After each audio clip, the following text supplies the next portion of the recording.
And we're live. Hello, everyone, and welcome to a very special hangout in celebration of this year's International Observe the Moon Night.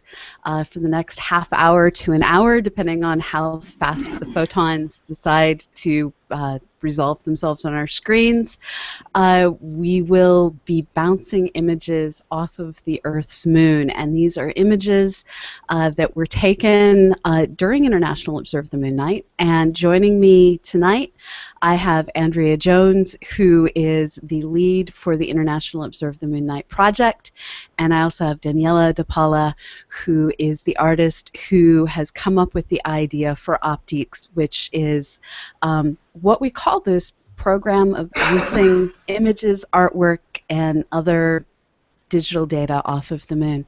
Daniela, can you tell us a little bit about what OPTICKS is? Hi everyone. OPTICKS is a project I started 5 years ago, and the initial idea was to use moon bounce as a visual tool. So it was something slightly different from what radio amateurs have been doing for many years, which is using moon bounce for Morse code and audio signals. So my proposal was to do something visual, so a live performance where we could see this journey to the moon and back. And I started collaborating with Jan, who will be presented later, and we came up with this performance which we've been presenting ever since. So we always get requests to do this visual moon bounce party. Well, for me it is a sort of global party. And so we have joining us, unfortunately not in the Hangouts, but out in our hardware, software, bouncing things off the moon. We have amateur astronomer Nando, who is down in Italy and will be sending the first 5 images from his amateur radio facility up to the moon, and they'll be received at Windelo Observatory, where Jan is, and then the next 5 images are going to be sent by Bruce from his facility and there's Nando. Okay, so Nando's finally been able to join us. And then Bruce will be sending 5 images from his facility in São Paulo, Brazil. So Jan van Mulvik is joining us from the I'm so sorry, I cannot say the name of your observatory tonight. It's Dwingelo. Could you tell us a little bit about your facility? Yeah. It's Dwingelo. It's a difficult name. It's a small place in the Netherlands, and our dish, 25-meter dish. Oh, maybe you can show the big. Yeah, Ene will show a picture of our dish. The 25-meter dish was the first in the world of this size, and it was built in 1956. And well, it did a lot of work, and it made a lot of discoveries, and it marked the beginning of radio astronomy, more or less. Now, Ene is going to show a picture of the dish. Zooming in, and there we go. And in the middle of the 90s, official operations stopped, and a lot of people thought, well, we should save this dish because it's such a monumental thing. And funds were raised, and a foundation was started, and, well, to make a long story short, we succeeded in making this thing completely restored, and now it's looking even better than new. And we can use it for radio astronomy again, but also for amateur radio and moon bounce, especially because it's very, very well suited for doing moon bounce. And the reason that we're not going to a live image of your facility is, since you're in the Netherlands, it is indeed the middle of the night, and it's not really a good time to go looking at your beautiful facility. No, indeed. Now, tonight we're celebrating a very special event, the October 19th International Observe the Moon Night. This is a celebration that I think is also 5 years old. I think all of us owe our origins in one way or another to the International Year of Astronomy. And Andrea, can you tell us a little bit about InOMN? Sure. So thank you all for having me here tonight. I'm so excited to be a part of this. Pamela connected me to Daniela, and that's how I learned about this wonderful program.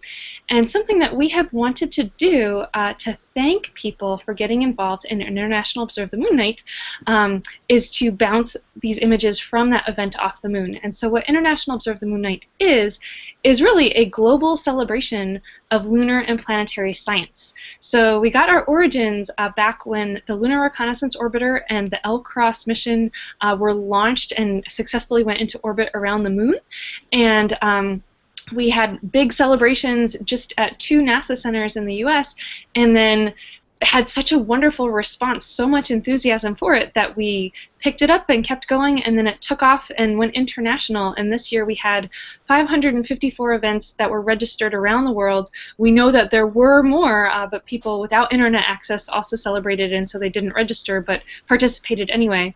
And so tonight what we're going to do is thank everyone for their participation we randomly selected 9 images that people took and posted to International Observe the Moon Night social media and our event map. So everyone who participated in International Observe the Moon Night is being sent to the moon, at least their data from their event is being sent to the moon, and we're going to come back. And afterwards, if you did participate, you'll be able to print out a certificate that says, I bounced off the moon, and we'll have that up on our website soon. And no harm will come to any humans bounced off the moon through this activity this evening. Absolutely. Now, all of you out there watching, if you'd like to ask a question of our panel of artists and astronomers, there is a Q&A app open for your questions wherever you may be watching this. There's probably a little yellow Q&A icon that you can click, and I'll be monitoring those questions to pass on to our guests. Now, Nando, I'm going to ask, can you go ahead and get us started with the first image of the evening, no, wait, please? wait, Oh, one sorry. moment. Okay, go ahead, Jan.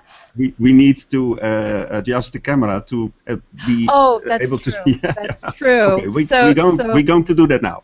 Okay, But, so let me explain. Pamela, Yeah, go ahead. I have a great picture to show. I always show this picture to explain to people what moon bounce is, because we assume everybody knows. Maybe some people never heard of it. So let me find this picture. Here it is. Okay, I hope you can all see it. Yes. So today we have 3 stations. So this is the normal setup, let's say, with 2 stations where we will have one radio antenna in, let's say, Brazil or Italy, and the other antenna receiving in Dwingelo radio telescope. But today it's a privileged situation, so we have 2 antennas sending the radio signals to the moon, and the Dwingelo radio telescope receiving the reflection. So it's an even more international event. That's excellent. And Jan, I'm going to ask if you could please turn off your lower third so that we can see the entire image. We love your name, but we are more interested in your photons right now. Okay, I understand. Let me see. There we go. And it's off. Okay. Okay. So I think, Nando, we're ready for you to fire the first image. And so what's happening is Nando is sending the signal from his facility in Italy, and as it passes through our atmosphere first, leaving the Earth, then bounces off the surface of the moon, and then comes back through our atmosphere again, different pieces of the signal are going to be lost, and we never know ahead of time exactly what's going to happen. And so it's in the noise that comes out of the atmosphere and out of the bounce itself and from random cosmic events such as cosmic rays that a simple photograph, a simple image, becomes truly a piece of interesting modern art. But mostly it's the rough surface of the moon that causes the distortion. So Daniela, what got you interested in doing this initially? To be honest, it was a really kind of an idea that really came to my mind in a way out of the blue. I've heard about moon bounce about 2 years before I came up with this idea, and I knew that some people used it for some sound works, even in the arts. But I kept thinking about the technology, and I'm a visual artist, so of course I'm a visual person, and it was just a matter of time, I guess, to eventually come up with the idea of using the radio waves as light waves. So this is how I see the concept for this performance. But it kind of developed a bit in a way that I would never have expected before. So it became really a global collaboration, and so it became much bigger than what I initially expected. And over the years, you've really gotten to transmit some amazingly interesting things. I remember when you worked with the Apollo astronauts and were able to send their personal photographs to the moon. That was truly a remarkable moment. Exactly, yes. And there is a little surprise today as well, so I won't tell more. But okay. Let's hope for the signals to, this event is really quite risky in a way, because even if the moon conditions are ideal, even if the technical equipment works at its finest, there might be always something which doesn't go well at the first attempt. So we have to be quite lucky, I guess. But Patience always matters. So how are things going with the transmission and reception? Looks like Nando is trying to talk to us. We can't hear you, Nando. You may need to type things to us, and we'll read them to the audience.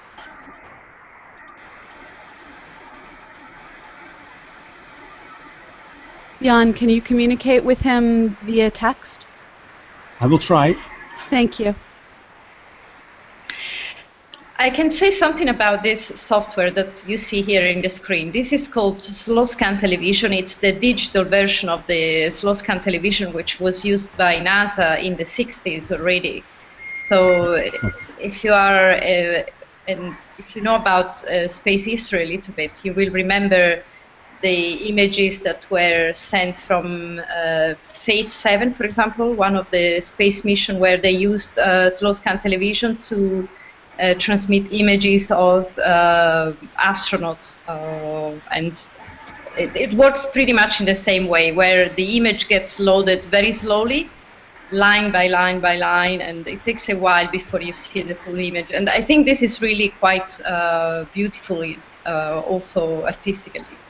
And this is very much the same kind of technology that was used with many of the original spacecraft that sent us our first pictures of other worlds. And so today, when we are getting back these beautiful digital pictures, it's a completely different kind of technology than that original slow scan analog signal that we were dealing with.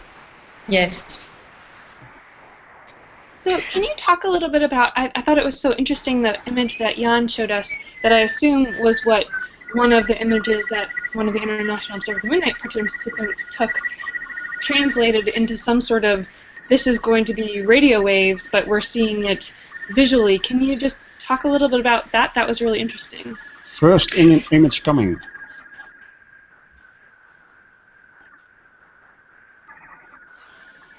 Still hard to recognize. Yeah. Andrea, was this question for me or? For anyone who'd like to answer it, I thought that was really neat. Well, I'll say my point of view. Of course, as I said, I was really curious to see this journey visualized. So, although radio waves are invisible, I thought there could be a way to make them visible, and that's how. Ooh, this is really space. There we have the first one. And what's really amazing is, so here we see what's coming back on the bounce, and here's the original. So you see the color has changed, you see the noise has been added, and it's now become a beautiful echo, basically. Yes. Wow, that's really neat. So Andrea, just to finish with the question, I find interesting to visualize the electromagnetic spectrum because it's something that it's so important in our life, and nowadays we almost could not live anymore without the electromagnetic spectrum, and to be able to visualize it is actually quite interesting, I think.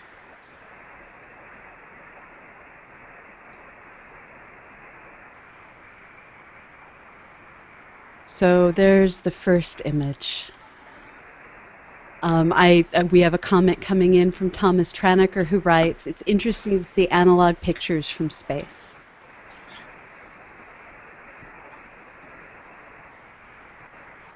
So again, for those of you tuning in late, you are watching the International Observe the Moon Night and Optics Hangout, where we are bouncing images taken by folks just like you during the October 19th International Observe the Moon Night. This process of bouncing images off the moon to see how the process turns them into beautiful art was something that was brought together by Daniel Capalla, who's the artist who's with us, and we are working with a pair of amateur astronomers in Italy and Brazil who are using their personal facilities to transmit the images, and they are being received by a facility in the Netherlands. So this is truly an international event. If any of you would like to ask us any questions, go ahead and just click on that Q&A link, and I am monitoring the questions and will forward them on to our panelists. I now show you a picture of Nando's antenna. Very cool. That's a 10-meter dish, and he built it completely himself. I can't imagine the time and engineering that goes into that. That's a true accomplishment. It is. And this is the next one. That's for the next pictures. This is Bruce's facility on top of a very high building in Sao Paulo. That's a 5.1 meter dish. It's a beautiful, beautiful dish. Also completely built by himself. Wow. And so are these dishes primarily used through optics and through sending these visual images to the moon, or do you work on other projects as well? Moonbounds. We are all amateurs, and we love to make contact via the moon using those dishes. Simply making contacts in Morse code or voice or digital codes. That's what we do. Today we focus on the visual aspect of moonbounds, but it's also really interesting to listen to the sounds that are reflected off the moon, and they're really fascinating. And these radio amateurs, they are incredibly skilled, and it's really interesting to listen to what their echoes from the moon is like.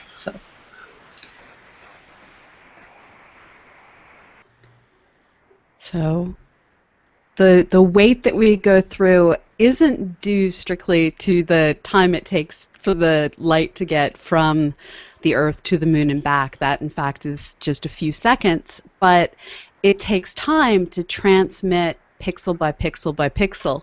So if any of you remember back in the days of dial-up modems, this is actually a little bit slower than those processes. So what we're waiting on is just the time to compile and transmit, and then receive and redigitize. So I think we could send the second one. Okay. Nando, go ahead.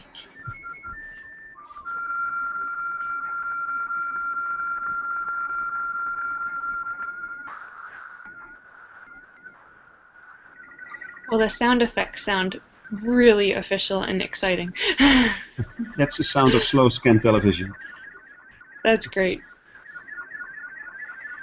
Do people who submitted these pictures know that their image is going to travel to the moon and back, or have they been notified, or it's just a surprise for them? I notified everyone who had posted the pictures through Twitter and through Facebook, and I asked my colleague to tell everyone who had posted them to our Flickr account, so they should be aware. And so I hope that they're here tonight, or will be watching this later. Is this going to be archived, I understand? Yes, everything will be up on the CosmoQuest YouTube channel, and while you're taking a look at that, go ahead and subscribe, and you'll get alerts to any of the different things that we're posting.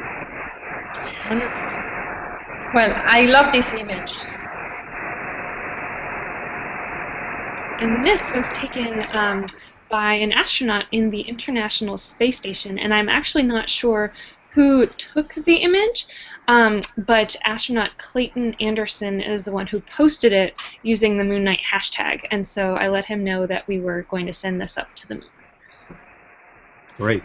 This one does have a rather Star Wars Death Star theme to it. It looks rather like the Return of the Jedi under construction Death Star. Totally unintentional. But I like this one in part because International Observe the Moon Night is supposed to engage the whole world, and we really have a lot of people participating all over the world. And you know, the International Space Station is, of course, an international effort too, with people all over the world coming together peacefully and doing some really wonderful experiments and really bonding between our nations and advancing, you know, our space science and exploration, understanding and preparation. So I think this really represents another way that we're all joined, and that's one of the reasons I love being part of the Optics radio bounce tonight, because everyone all over the world or people all over the world are involved, and I think this is just wonderful. And in this case, it's literally over the world with the International Space Station. Exactly. So maybe go to image 3.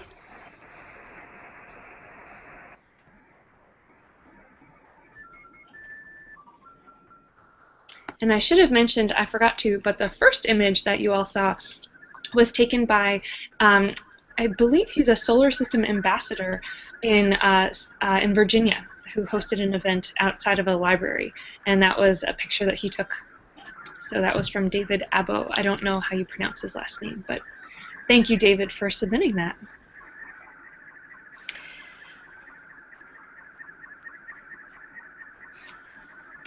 Okay, well, I'll say something.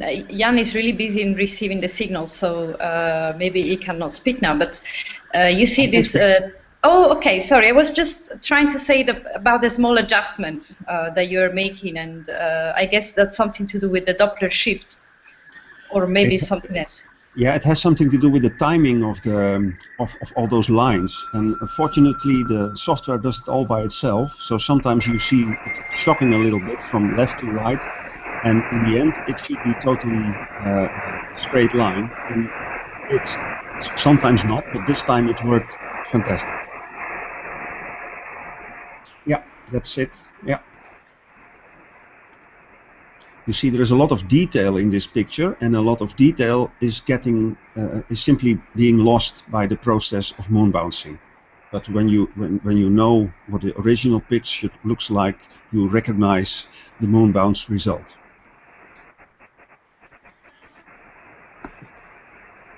Oh, this is really different. So the green turned completely into blue, apparently.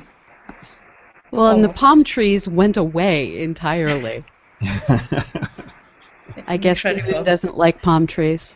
I think this is the most diverse image. So after returning from moon bounce, it looks X-rayed or completely transformed completely. Well, and you know, palm trees don't grow on the moon.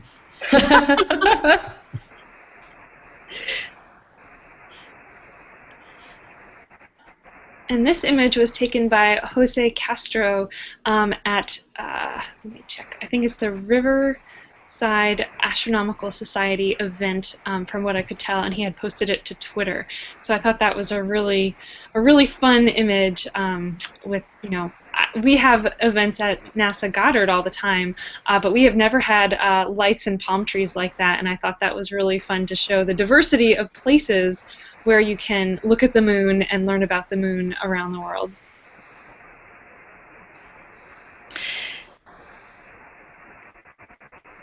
Next image. Usually after each performance, we print the images and send them back to the original sender. So if they want to give me a postal address where I can mail the postcards, I'm happy to do so. Or maybe that would be wonderful. Maybe I can just send them to you, Andrea, and you find a way to deliver them. I don't know. I can imagine that for privacy reasons, maybe some people don't like to give their postal address or something. Well, that would be wonderful. If you could send them to me, I will do my best to reach out to everyone and get them the images. Otherwise, certainly we will post them onto the International Observe the Moon Night website, and possibly you have them on OPTICKS or wherever else they might go. But we'd love for everyone to be able to see these and really see, wow, that's amazing.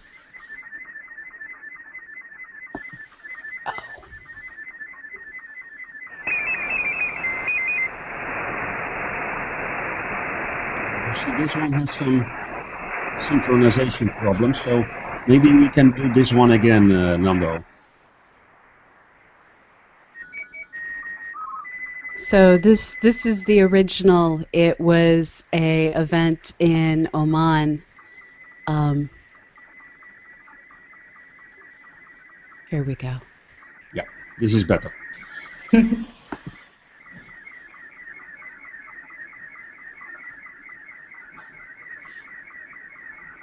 Much better.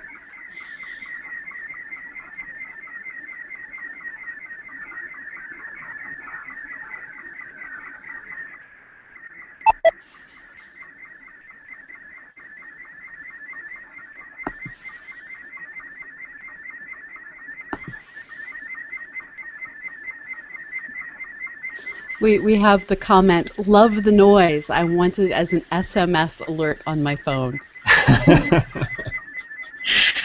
Well, whoever is writing this can record the sound as we are listening.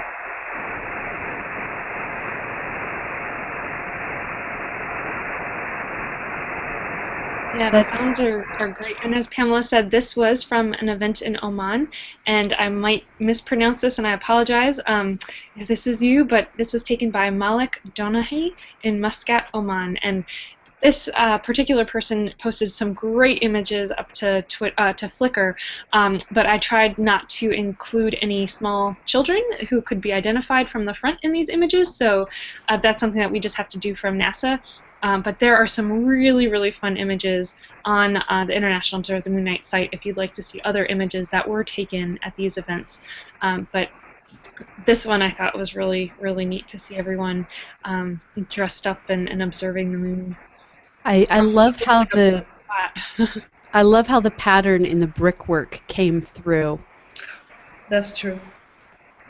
Yeah. And the tripod looks quite straight also. Yeah. Yeah.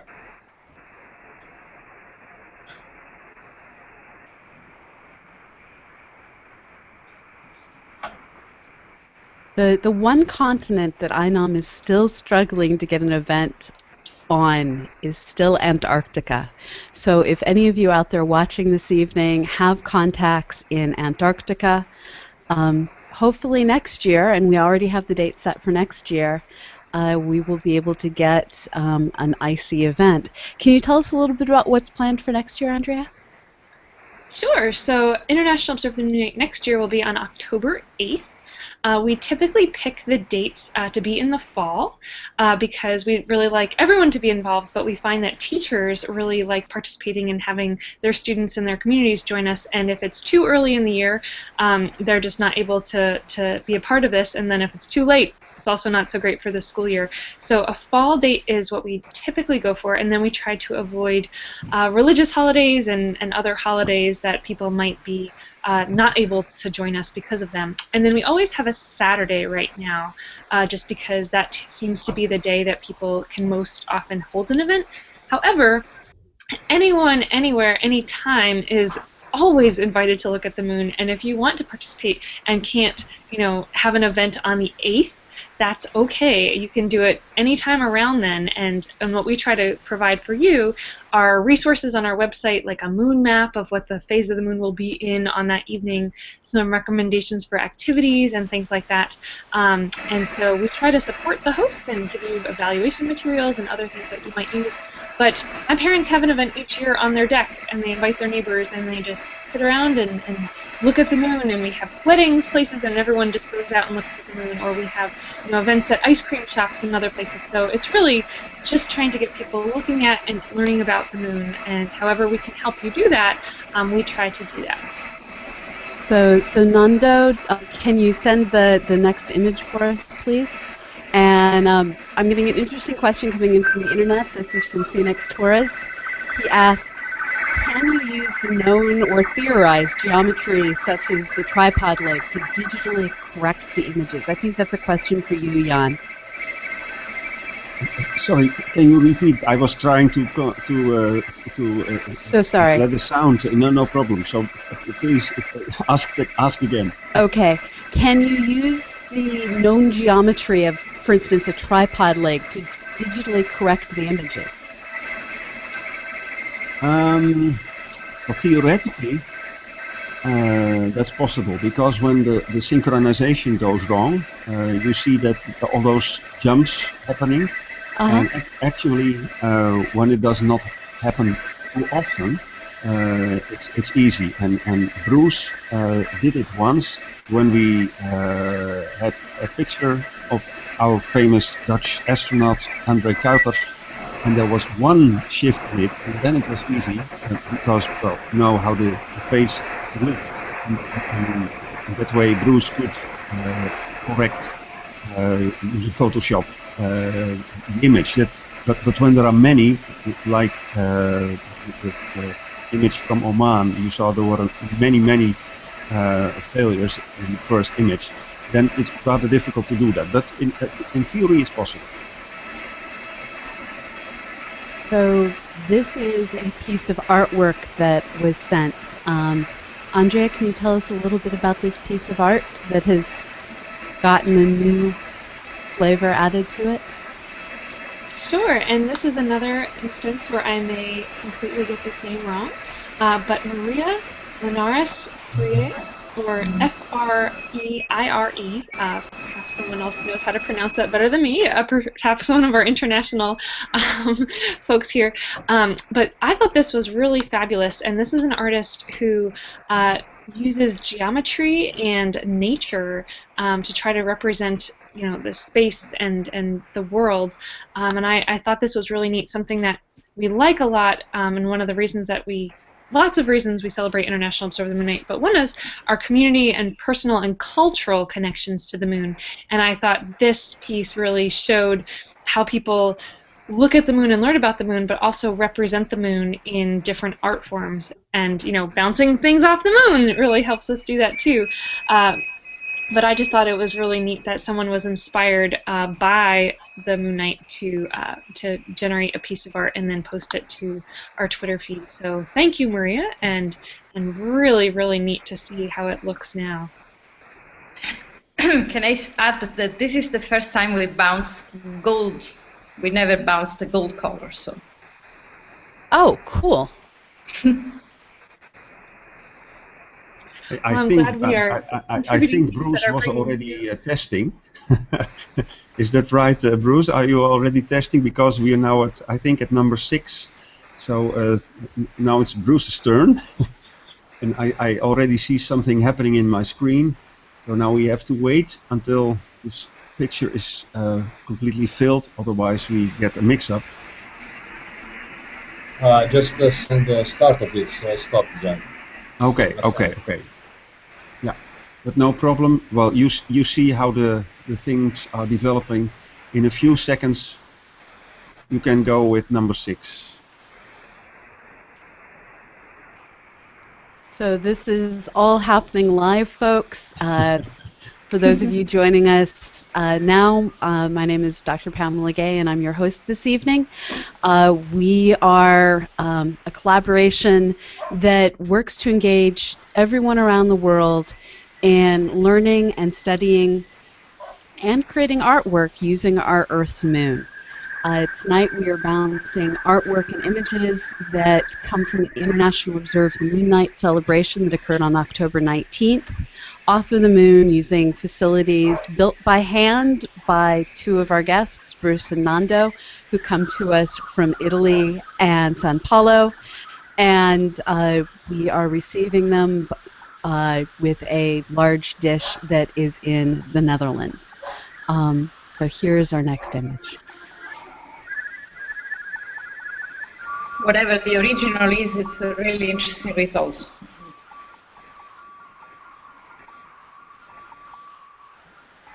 Well, I believe this is an image that was taken at the Galileo Science Center in India. And they looked like they had a really big group that turned up, and in some of their other Flickr images, it looked like they had people down the sidewalk lined up to look through telescopes there, and that was really neat to see. So I think that's what this one is. Absolutely. It looks great.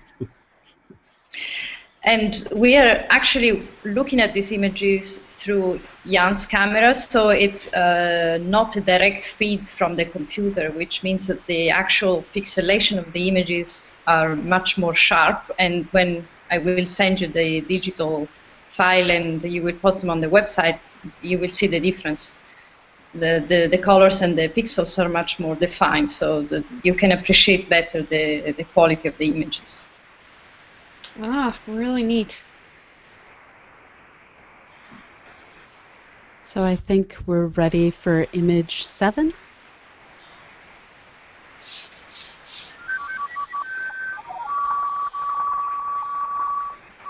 So one of the things that really comes out of this entire process is how we're one people sharing one sky, and that is the theme of the Astronomers Without Borders organization that is part of what brought all of us together initially. And we will be doing Global Astronomy Month in April again this year, and we hope that all of you will come back and join us for that amazing event.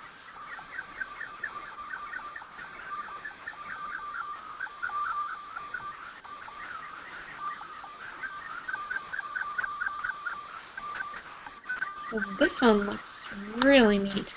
I was really struck by the original image, but I really like how it's coming back in the bounce. And this is an image taken by Jim Hendrickson called Moon Night at Seagrave Memorial Observatory.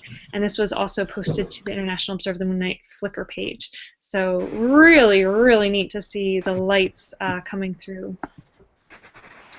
Yes, it's a pity that the laser is gone, the laser light. Yeah, that line is too thin.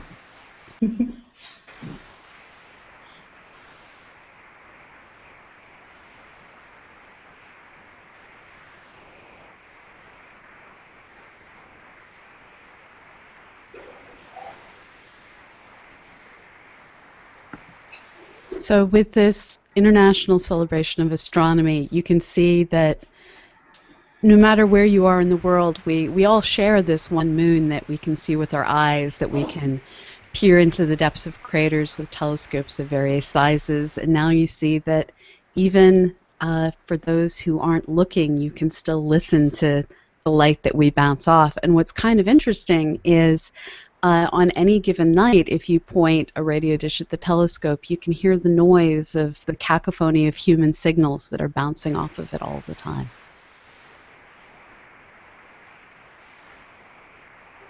So are we receiving? Not yet. So I think we're ready for that next image, Bruce.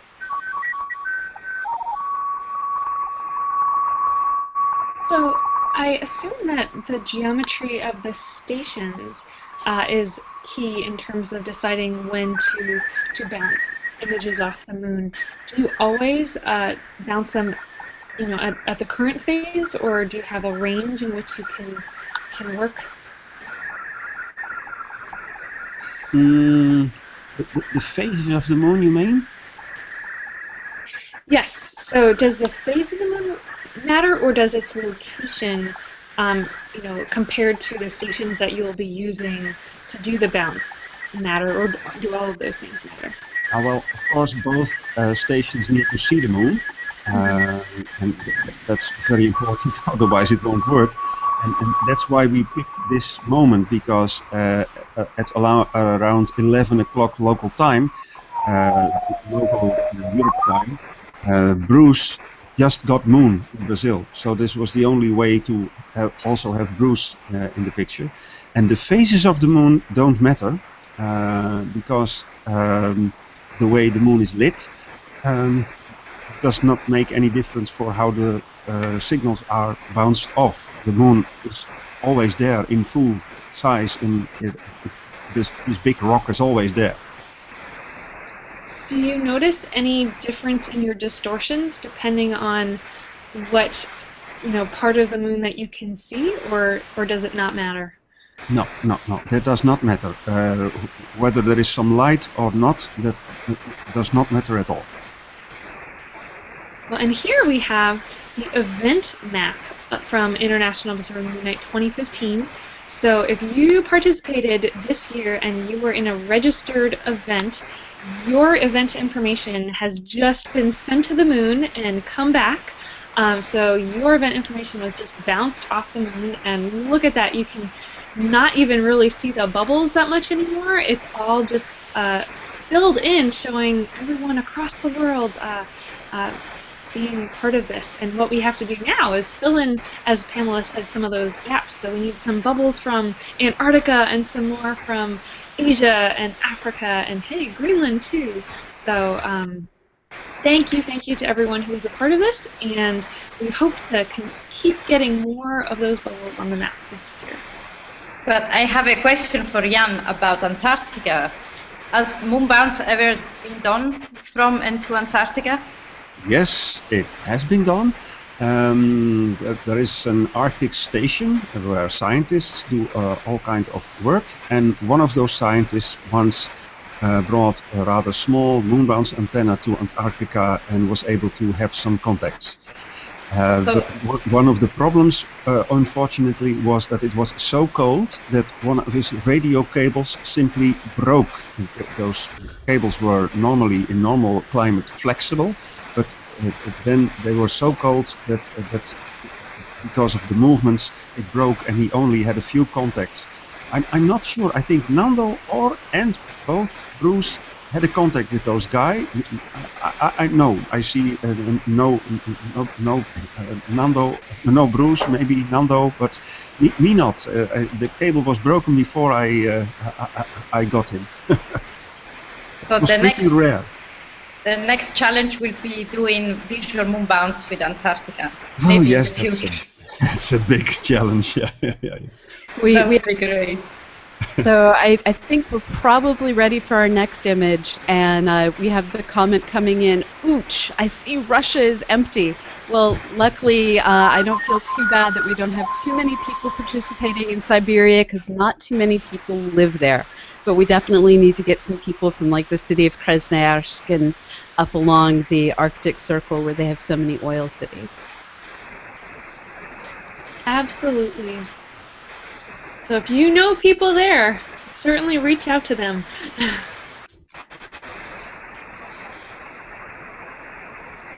I think something that's really neat is sometimes people post images of what the moon looks like to them on International Observer the Moon Night from around the world, and I think it's really neat to see the different angle that the moon appears in the sky from wherever you happen to be standing on the Earth. And so having a more distributed network of people around the world lets us see what the moon looks like in all those different parts of the world.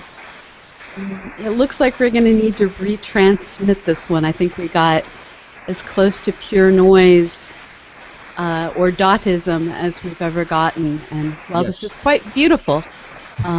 But it is pure noise indeed. Yeah. I only heard the starting signal, and then I lost the signal. So I don't know what happened, Bruce, but maybe you can try again. Well, I'd just like to add something about the artistic aspect of this project. I will say that more than a performance is a happening. The happening is an art form that was developed in the 60s and the 70s. And the difference is that during the happening, anything can really happen in the very literal sense of the word. So in this case, we really, there is a great deal of things that we cannot control completely. And this is what I think is fantastic about this event for me, at least, as an artist. This is, in some ways, a combination of improv and planned art, but it's the moon that's doing the improv bit. Exactly. Have you ever done this during a meteor shower?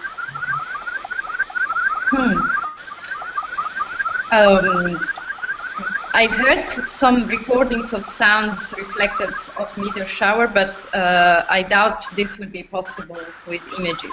I'm sure Jan can tell you more about it, but moon bounce with images is especially difficult and requires very large antennas. So for meteor shower, it's very complex. I don't know if it's possible.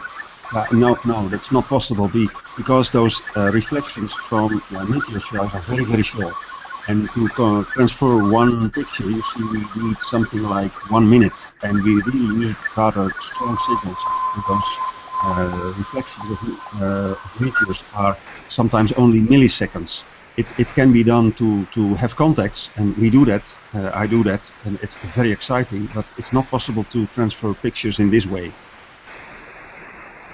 But that would be fantastic, of course. Then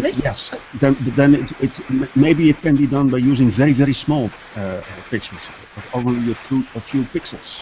Right. Wow. Opening up new fronts for you here, all. Yeah. Definitely. So this image was taken by Valentina Merte, and I'm sorry if I didn't pronounce that correctly, from Oradea, and I might have said that wrong too, Romania. And I think this is just really neat to see the moon and the person, looking at the moon through the telescope in it. So really neat. And what's somewhat amazing about this image is the moon erased itself from the image. It was like it didn't like the photo, so it just got rid of itself. Yeah, but it's a small greenish blob. That's all. Yeah, I think you can convince yourself that you can see a hint of where it was. Yeah. So we have the question coming in: can we bounce images off of Mars or Venus? We always get this question, and the answer is no. Jan will tell you the technical reasons, but of course we all dream about it. So maybe in the future. The real issue with something like that is you need to have substantially larger dishes and a lot more power than what we're dealing with. So if you think about NASA's work bouncing radar signals off of these nearby worlds to precisely measure their distances, we've generally used fairly large telescopes while doing this. And we love Nando and Bruce's systems, but they're just not quite up to bouncing things with sufficient power because they like the cities they live in and don't want to destroy the power grid. They just aren't up to bouncing things with enough power off of these nearby worlds. Yeah, absolutely right. And the moon is only 400,000 kilometers away, but Venus and Mars are something like 50 million kilometers away. So you can imagine it's much, much more difficult to do that. So I think we're ready for the next image, Bruce. Okay. I love how you can just watch the scanning in the background. It's changing noise, and then it locks in on the new image.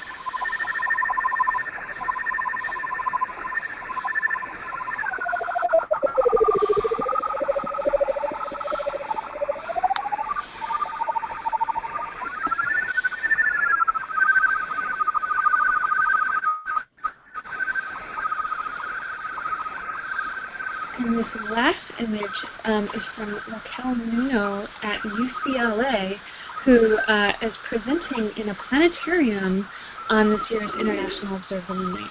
So I picked this one, it was just a random selection of images, but I was excited about this one because it shows all of the different ways people can learn about the moon. So it's of course wonderful to go out and look at the moon and learn about the moon by seeing it, but sometimes if it's poor weather or in complement to telescopes outside, you might have a program inside. And this one I thought was really neat to show, hey, there's all kinds of different ways we can learn about the moon, and I'm really glad that this person shared a picture of her doing just that. So this was the last of our International Observe the Moon Night images, but Daniela, I think you might have a surprise for us. Exactly. Well, you mentioned an image that we bounced off the moon during Global Astronomy Month 2015.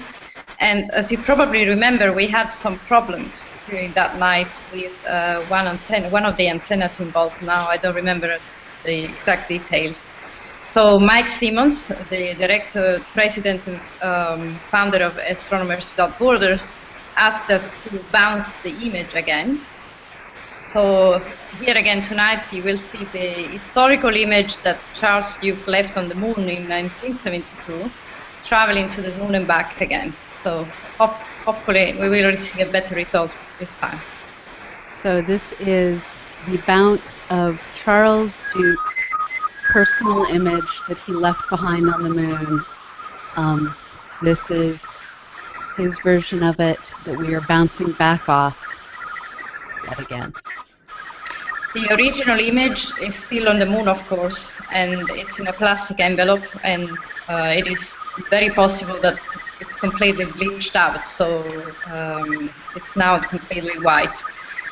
And Charles Duke was kind enough to send us a scanned version of the photo, so this is the real original image that we're looking at.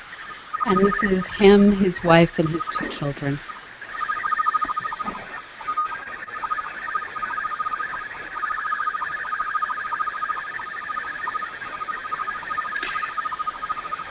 The really amazing aspect of moon bounce is that even moon bounce in the same image several times, you will always get a different result. So it is each result is unique. And maybe therefore it's a nice idea to ask Nando to transmit the same picture also. Is that a possibility, Nando?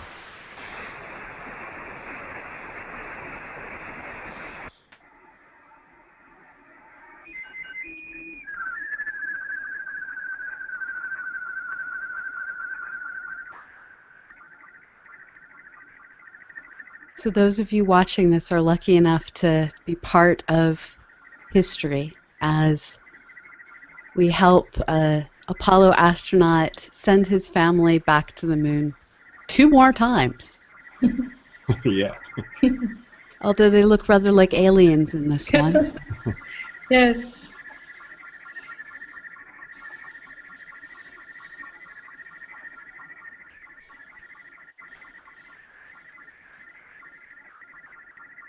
What's really amazing about this program is it's one that it brings together people from all different walks of life, and this includes not just the international collaborations that we bring together with folks in Italy and Sao Paulo and 2 different parts of America and there in the Netherlands. But we also have the astronauts, we have the professional astronomers, artists, and everyone everywhere, no matter what your walk of life is, there's no one too great or too small to fall in love. So here's Charles Duke and his family. Very different from the previous one, coming from Brazil.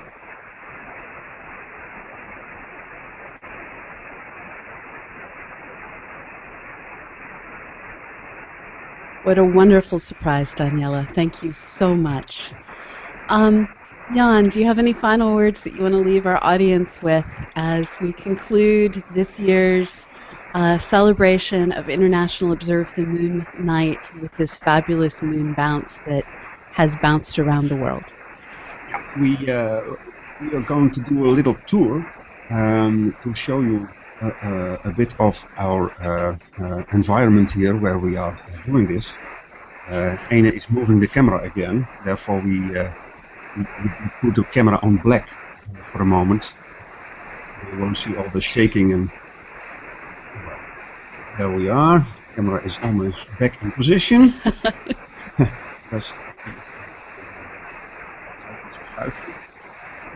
Yeah. There we go. There we go again. And then we do a small tour. We have mix.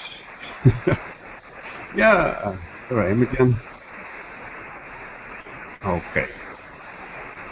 And then, well, we are in the. Remember the first image of the dish, and then you saw under the dish this small white house we call the cabin, and in that small white house we are. And the total construction rotates. The total construction weighs about 120,000 kilograms. It's quite a lot.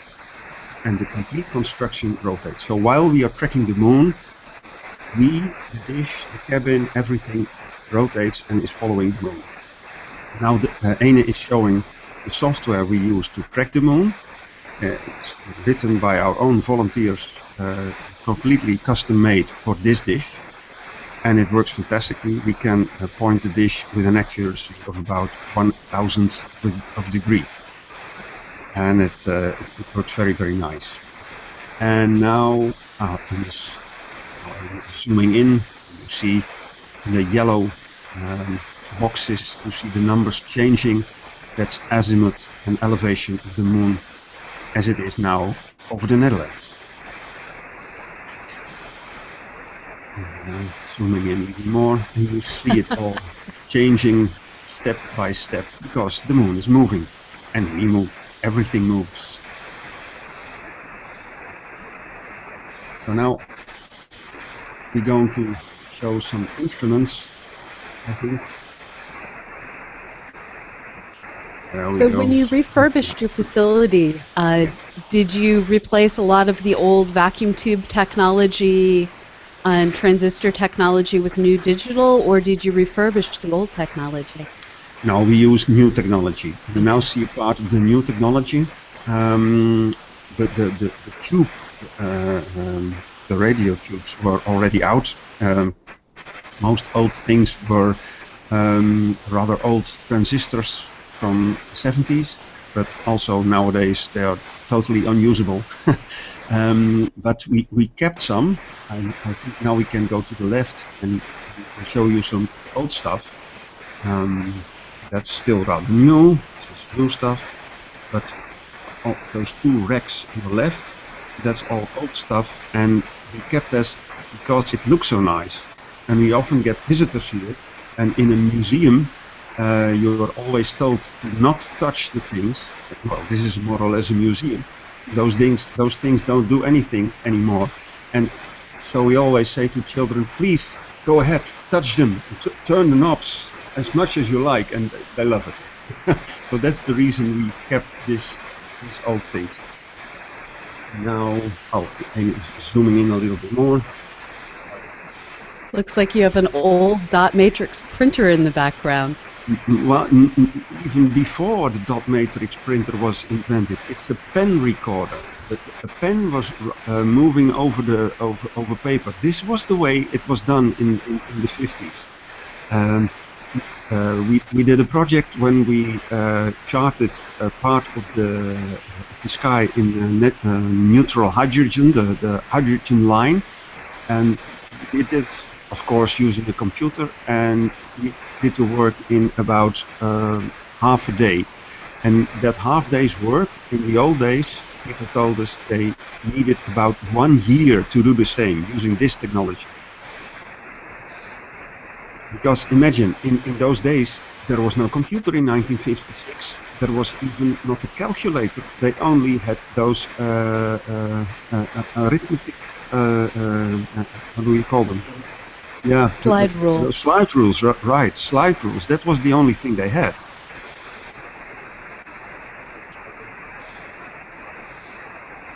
Yeah. many of us were still using those up through the 80s, even in the optics with spectrographs. We'd use technology called reticons, where it would scan across the wavelengths and the pen would move up and down based on how much signal you were receiving. Yeah, yeah, yeah. I used them at a chemical lab during my education, but nowadays they are completely old-fashioned. Maybe some QSL cards?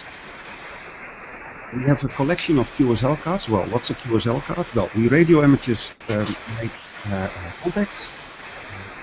contacts with each other, and to prove that we really had this contact, we send each other more or less a postcard-like thing.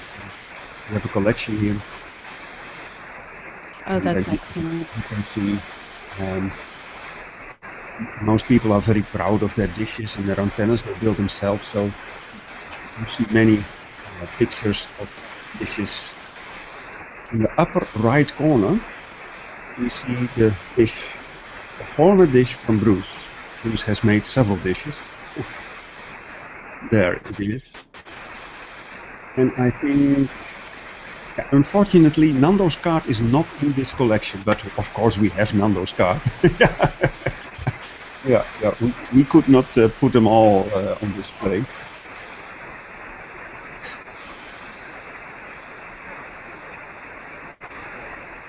And then we can show the old ones.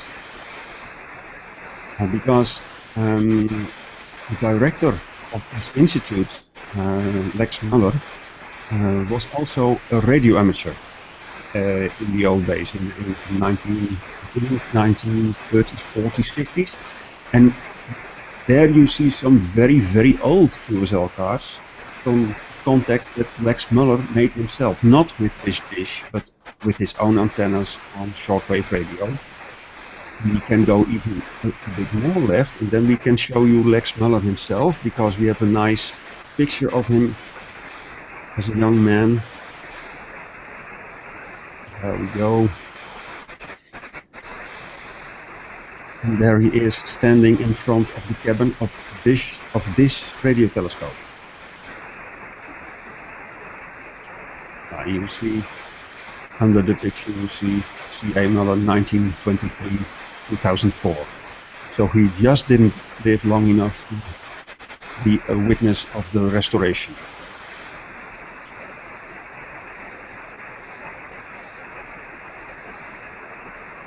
Oh, that's English text, so that's readable for the most of you. Well, okay, I think this is pretty much the most interesting things we could show you. So maybe there are some questions, I don't know. I think we've addressed all of the questions, and I just want to thank all of you for joining us this evening. This has been a really good event, and I think we got some fabulous images as we work to bounce these images off and celebrate one more event coming to a close and kick off both Global Astronomy Month coming in April, and then next year's International Observe the Moon Night on October 5th. And October 8th, on October 8th.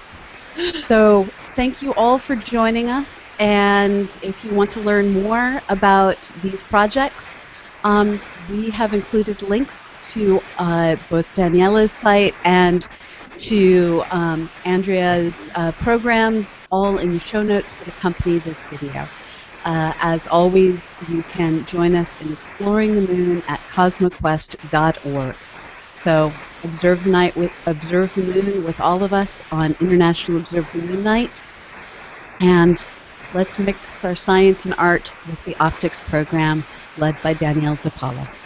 Thank you all for joining us, and the next hangout that is coming out of our collaboration will be tomorrow night at 8 p.m. Eastern, 5 p.m. Pacific, and that's going to be Learning Space, and we will be joined by Robert Sparks from the National Optical Astronomy Observatory, who will be talking to us about the White House Star Party and getting involved in astronomy through observing out on the sidewalk with your neighbors and your kids. So thank you, and have a good morning, afternoon, or evening, wherever you may be in the world. Thank you.